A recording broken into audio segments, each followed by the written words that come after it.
Do you ever stop and think about all of the work that goes into one single product that you own? Whether it's your phone, computer, microwave, or electric car, you are looking at the end link in a massive chain of events that stretches out around the world. A chain that is forged by thousands of people and processes, machines, and materials. Nearly everything that's inside your cell phone right now was just a rock in the ground a decade ago. So, if we want to talk about how Tesla is mastering production in their gigafactories, what we really need to focus on is how they first became masters of their own supply chain. Tesla is one of the few companies on Earth who track their components all the way from the mine to the production line. It's a strategy that they first developed out of necessity, but in recent years, their supply chain has become a superpower that Tesla has leveraged to vault themselves right to the forefront of the automotive industry.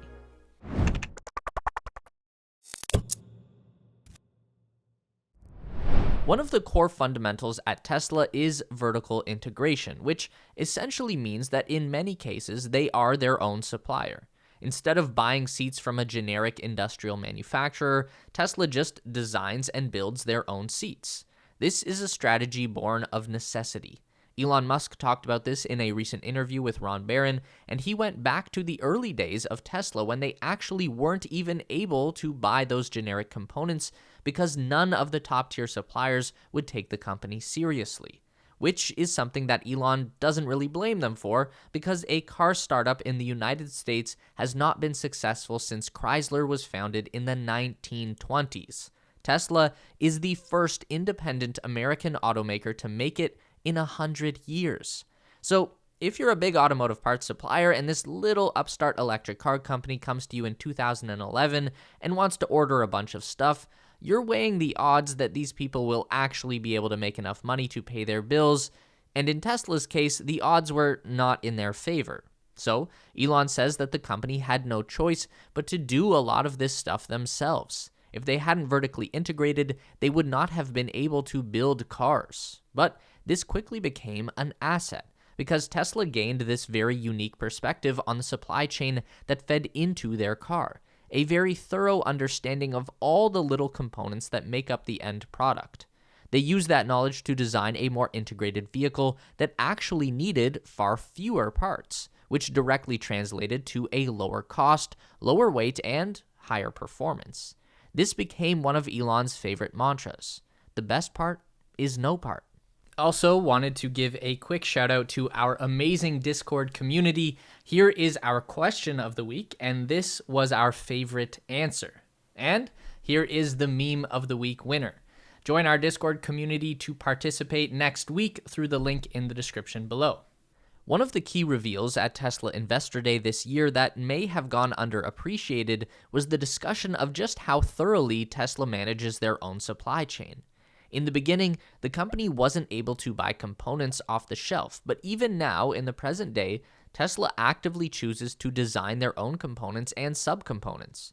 Tesla's engineers will start with a drawing, and they will turn that into a fully fleshed out component. Then they take that design to a supplier that they know can manufacture the part at Tesla's standard of quality and quantity. This is what they call a Tier 1 supplier. They make a part that will go directly onto Tesla's production floor. But Tesla doesn't just put in the order and then walk away.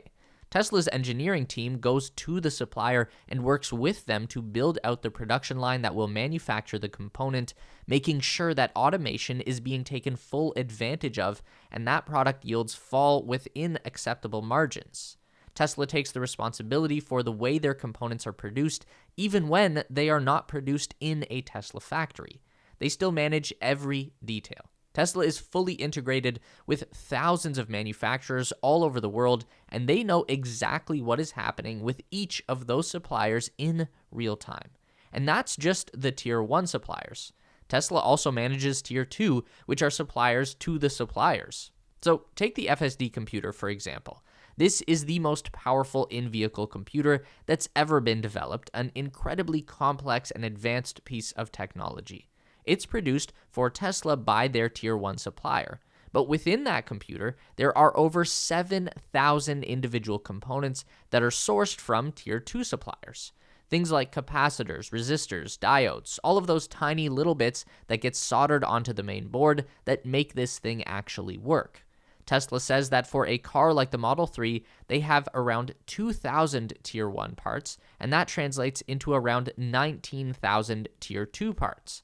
So everything that Tesla does for Tier 1, they do the same for Tier 2. That means every production line for every little capacitor is managed and monitored by Tesla to ensure that it is running at maximum efficiency, that it is meeting expectations for quality and quantity. And if that sounds exhausting, that's not even the end. Tesla's supply chain management goes deeper and deeper until they are literally working with the mining companies that are digging the rocks out from the ground. And this is the tier that needs to be secured before anything above it can properly function. Each part really needs to be reverse engineered before it can be optimized. Tier 2 needs to come before Tier 1, and Tier 3 needs to come even earlier to ensure that capacity is ready before it is needed. Now imagine what happened to this intricate chain of supply when the pandemic threw the entire world into chaos. This is where Tesla pushed forward as the rest of the automotive industry faltered. Throughout the lockdowns, the chip shortages, and port congestion, Tesla grew production volumes quarter over quarter. How'd they do that? The best decision that Tesla made was to never take their foot off the accelerator. The silicon chip manufacturing industry has very long lead times. It is a slow-moving behemoth of a manufacturing sector. It takes years to bring a new chip foundry online, and it costs billions of dollars. So these suppliers appreciate stability and high demand. The biggest mistake that legacy automakers made was to not only pause their vehicle manufacturing, but they also put a stop on their orders for new microchips. Because once you signal to these chip makers that you're not giving them the stability and the demand that they expect, then they're going to shift their efforts to someone who does. Ford could have just kept taking deliveries of microchips and let them pile up waiting for F-150 production to resume. But instead, they found themselves with parking lots full of F-150s waiting for their microchip production to resume. Meanwhile, Tesla never stopped pushing for more and more chips, and they were demanding the latest and greatest technology that these foundries could put out.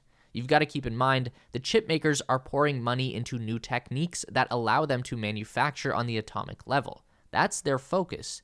What kind of priority are they going to assign to an automaker like Chrysler, who is still ordering bargain bin chip designs from 20 years ago? Tesla is a preferred customer, and that buys them a lot of advantages in the supply chain. Each Tesla vehicle with an FSD computer uses about 5 times more semiconductors than your average ICE vehicle. To build 2 million cars in 2023, Tesla will use the equivalent of about 700,000 12-inch silicon wafers, which accounts for around 0.5% of all chips made in the world. By the time the company reaches 20 million cars per year in 2030, Tesla will need 8 million silicon wafers per year, or 5% of the global capacity. So knowing all of that, we can really understand why Elon says that the best part is no part, because with each part comes its own massive chain of smaller parts and processes and materials. The easiest way to manage that chain is to eliminate it. With each successive vehicle platform, Tesla gets better and better at removing parts from their manufacturing equation. The first Model S had a complex low-voltage electronic system with over 300 microcontrollers that were not designed or managed by Tesla. By the time they reached the Model 3, the company was starting to design their own microcontroller, and that alone led to removing 17 kilograms of weight from the vehicle's wiring harness. That's nearly 40 pounds of chips, relays, fuses, transistors, wires. Just try and imagine that amount of stuff, and then think about all of the supply chains that led into all of those chips. It's all gone.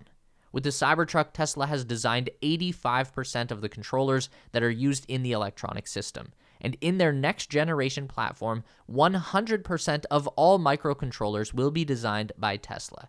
They are preventing supply constraints by simply requiring less supply, and at the same time, they gain full control over the functionality of their product. This allows Tesla to do things like jump from 12-volt power to 48 volts for their in-car electronics, which in itself allows for an even greater reduction in materials by using smaller wires and fuses, smaller heat sinks, or even no sinks at all. The Cybertruck doesn't even have a traditional wiring harness that spans the entire length of the vehicle. They use local controllers that talk to each other over Ethernet connections. The wiring harness is only used for local connections from the controllers to the components.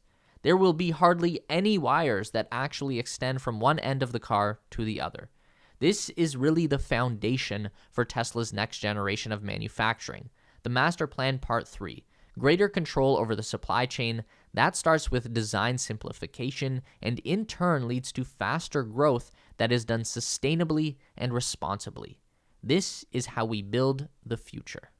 Don't forget to give this video a thumbs up today if you liked it. That is so important for getting our content out to more people. If you enjoy the content, then you'd probably also enjoy our weekly newsletter, so sign up with the link down below at theteslaspace.com.